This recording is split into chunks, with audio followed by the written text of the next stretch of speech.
గురుగారు నేను ఒకరింటికి వెళ్ళినప్పుడు చూడడం జరిగింది. వాళ్ళది జాయింట్ ఫ్యామిలీ. అయితే పిల్లలకంటూ సెపరేట్ బెడ్‌రూమ్ లేకపోవడం వలన హాల్‌లో ఒక చిన్న పార్టిషన్ లాగా ఏసి, గ్లాస్ డోర్ ఏసేసి పిల్లలకి బెడ్‌రూమ్ అని చెప్పి చేసేసారు. సో, అసలు పిల్లల బెడ్‌రూమ్ ఏ దిక్కున ఉండాలి? అలా పార్టిషన్స్ వేసి పిల్లలకి బెడ్‌రూమ్స్ చేసేయొచ్చంటారా? నివాస గృహాలలో అలా చేయకూడదు. సపోజ్ మీరు ఒక డే కేర్ స్కూల్‌లో పిల్లల్ని వదిలిపెట్టి ఉద్యోగాలకు వెళ్ళిపోతున్నారనుకోండి. అక్కడ వాళ్ళు ఇట్లా పార్టిషన్స్ పెట్టి చేసిన హాల్‌లో అందరిని వరుసగా వాళ్ళు నిద్రపోవటానికి దానికి ఏర్పాట్లు చేసినా అదేం పెద్ద దోషం కిందకి రాదు. ఓకే. ఎందుకంటే అది నివాసం ఉండేది అవును. కాదు. కానీ నివాస గృహాలలో అలా చేయకూడదు. తప్పకుండా పిల్లలకి అంటే వాళ్ళ వయసును బట్టి వాళ్ళకి ప్రత్యేకమైనటువంటి బెడ్రూమ్ ఒకటి తప్పకుండా ఇవ్వాలి.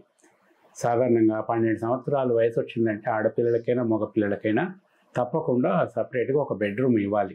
అంతవరకు తల్లిదండ్రులతో ఉంటారు, వాళ్ళ కంపెనీలో ఉంటారు, నిద్రపోయేటప్పుడు భయపడరు. పక్కనే తల్లిదండ్రులు ఉన్నాక ధైర్యం ఉంటుంది. క్రమంగా వాళ్ళ వ్యక్తిత్వం వికాసం చెందుతున్న కొద్దీ బాడీలో వస్తున్నటువంటి మార్పులను బట్టి వీళ్ళకి తప్పకుండా ఒక 12 ఇయర్స్ ఆఫ్ ఏజ్ వచ్చేసరికి తప్పకుండా ఒక బెడ్రూమ్ ఇవ్వవలసి ఉంటుంది. అయితే ఇప్పుడు ఎప్పుడు ఇచ్చినా సరే బెడ్రూమ్ 12 ఏళ్ళకి ఇచ్చినా సరే 18 ఏళ్ళకి ఇచ్చినా సరే కానీ వాళ్ళకు బెడ్రూమ్ కోసము సూచించినటువంటి వాస్తు ప్రకారం ఉన్న స్థలాలు ఏవైతే ఉన్నాయో ఆ దిక్కుల్లోనే బెడ్రూమ్ ఇవ్వటం మంచిది. నైరుతి బెడ్రూమ్ వచ్చేసి ఇంటి యజమానికి ఇస్తారు. యజమానికి ఎందుకు ఇస్తారంటే ఆయనకు అజమాయిషి ఉండాలి అందరిపైన. ఈయన చెప్పినట్టు అందరు వింటే ఈ ఫ్యామిలీ అంతా ఒక మాట మీద నడుస్తుంది కాబట్టి ఒక పద్ధతి ప్రకారం ఉంటుంది. చీటింగ్ వాటి గొడవలు ఇట్లాంటివి ఏవి ఉండవు, ఒకరి మాట మీద నడుస్తుంటారు కాబట్టి వీళ్ళకి అజమాయిషికి నైరుతి కాబట్టి నైరుతిలో ఇంటి యజమానికి ఇస్తారు. పిల్లలకు వచ్చేసరికి వీళ్ళు ఆధారపడి ఉంటారు కానీ అట్ ద సేమ్ టైం వాళ్ళు మనసు, శరీరము, బుద్ధి వికసించేటటువంటి సమయం, దానికి తగినటువంటి స్థలంలో వీళ్ళకి ఇవ్వాలి. అటువంటిప్పుడు వీళ్ళకి నైరుతిలో ఇస్తే పిల్లలకు వచ్చేసి దక్షిణంలో లేదా పడమరలో ఇవ్వాలి. అంటే పడమరలో వీళ్ళకు ఒక బెడ్రూమ్ ఇవ్వాలి అంటే మాస్టర్ బెడ్రూమ్ నైరుతి, తర్వాత పడమర ఒక బెడ్రూమ్, తర్వాత ఇంకొక రూమ్ ఉండాలి, అప్పుడే ఇది పడమర. 2 బెడ్రూమ్స్ కట్టి నైరుతిలో ఒకటి వాయవ్యంలో ఒకటి కడితే అది నైరుతి బెడ్రూమ్, ఇది వాయవ్యం బెడ్రూమ్ అవుతుంది కానీ పడమర బెడ్రూమ్ కాదు. అలాగే దక్షిణంలో బెడ్రూమ్ ఇవ్వాలి. ఈ డూప్లెక్స్లు కట్టేసి ఏం చేస్తారంటే పైన ఒక 2-3 బెడ్రూమ్స్ కట్టేస్తారు. నైరుతిలో ఒక బెడ్రూము, ఆగ్నేయ మూలకు ఒక బెడ్రూమ్, వాయవ్యం మూలకు ఒక బెడ్రూమ్. ఇవి వాయవ్యము, ఆగ్నేయము బెడ్రూమ్స్ అవుతాయి కానీ దక్షిణం బెడ్రూమ్ కాదు, పశ్చిమ బెడ్రూము కాదు. అందుకని మీరు ఫస్ట్ ప్రిఫరెన్స్ మాస్టర్ బెడ్రూమ్ పక్కన ఏ బెడ్రూమ్ ఉంటే దానికి ఇవ్వటం. అది పశ్చిమం బెడ్రూమ్ అయితే పశ్చిమం, దక్షిణం బెడ్రూమ్ అయితే దక్షిణం. అంత స్థలము లేదు, కేవలం ఒక 2 బెడ్రూమ్స్ మాత్రమే కట్టుకునే వీలుంది అంటే న్యాచురల్గా వాయవ్యంలో ఒక బెడ్రూమ్, నైరుతిలో ఒక బెడ్రూమ్. 3 బెడ్రూమ్స్ కట్టుకునే అవకాశం ఉంది అంటే వాయవ్యంలో ఒక బెడ్రూమ్, పశ్చిమంలో ఒక బెడ్రూమ్, నైరుతిలో ఒక బెడ్రూమ్, లేదా వాయవ్యం ఒక బెడ్రూమ్, నైరుతి ఒక బెడ్రూమ్, దక్షిణం ఒక బెడ్రూమ్, 3 బెడ్రూమ్స్. అయితే ఇందులో తెలుసుకున్నది ఏంటంటే మనం ఎట్లా బెడ్రూమ్స్ కట్టుకున్నా కూడా నైరుతిలో ఒక బెడ్రూమ్ ఎట్లా కడతామో అలా వాయవ్యంలో బెడ్రూమ్ కట్టక తప్పదు. అందుకని వాయవ్యం రూమ్ని సెకండ్ బెస్ట్గా పిల్లలకి ఇవ్వటం, కానీ ఇవ్వవలసింది పశ్చిమము లేదా దక్షిణము. ఇలా కుదిరిన డూప్లెక్స్ కట్టుకున్నప్పుడు నైరుతిలో ఒక బెడ్రూమ్ కట్టేసి పేరెంట్స్ ఉంటే దానిపైన బెడ్రూమ్ ఏదైతే ఉంటుందో నైరుతిలో అది పిల్లలకి ఇవ్వటం. ఈ విధంగా బెడ్రూమ్స్ని నిర్ధారణ చేయవచ్చు. ఎందుకంటే వీళ్ళకి ఈ వ్యక్తిత్వ వికాసానికి వాస్తుకి చాలా దగ్గర సంబంధం ఉంది.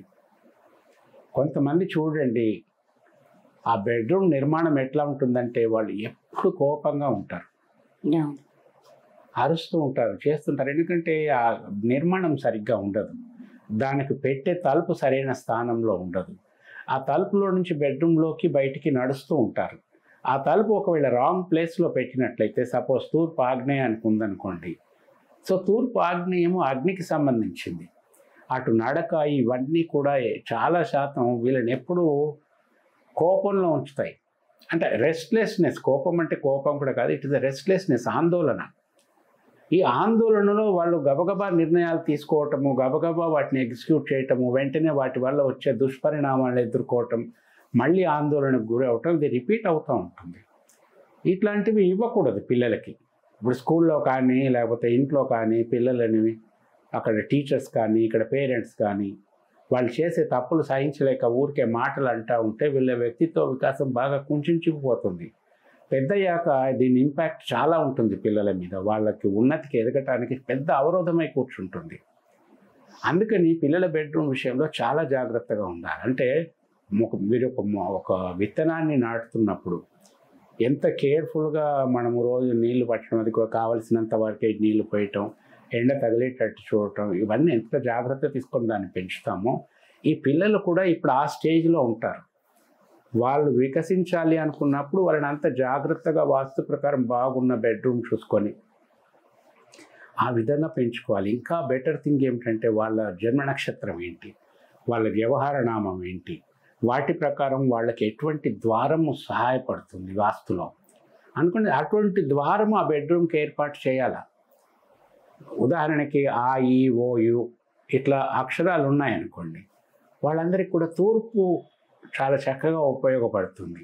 ఈ వాయవ్యం బెడ్రూమ్లో తూర్పు ఈశాన్యంలో వీళ్ళకి రావటానికి పోవటానికి ఒక తలుపు ఏర్పాటు చేసినట్లయితే ఈ అక్షరాలతో మొదలయ్యే పేర్లు ఉన్న వాళ్ళకి, ఉదాహరణకి అజయ్ ఉన్నాడు, ఓంకార్ ఉన్నాడు, ఇంకా ఈతో ఈశాన్ ఉన్నాడు, వీళ్ళకి ఇట్లా పెట్టడం వల్ల వీళ్ళకి చాలా ఫాస్ట్గా వ్యక్తిత్వ వికాసం జరుగుతుంది. ఇంకొకరి చేత మాట పడకుండా చక్కగా ఎదుగుతారు. ఎవరైనా వాళ్ళని కోపడ్డా కూడా దాన్ని వల్ల గుణపాఠంగా తీసుకొని ఇంకా ఎదిగే ప్రయత్నం చేస్తారు, ఎదుగుతారు కూడా. సో ఇవన్నీ జాగ్రత్తలు తీసుకుంటే పిల్లలు ఇంకా పిల్లలే కదా రేపటి పౌరులు, రేపు దేశాన్ని ఉద్ధరించే వాళ్ళు. అట్లాంటి ఆలోచన ఉన్నప్పుడు పిల్లల విషయంలో ఇట్లాంటి జాగ్రత్తలు తీసుకుంటే మంచి పౌరులుగా తయారవుతారు.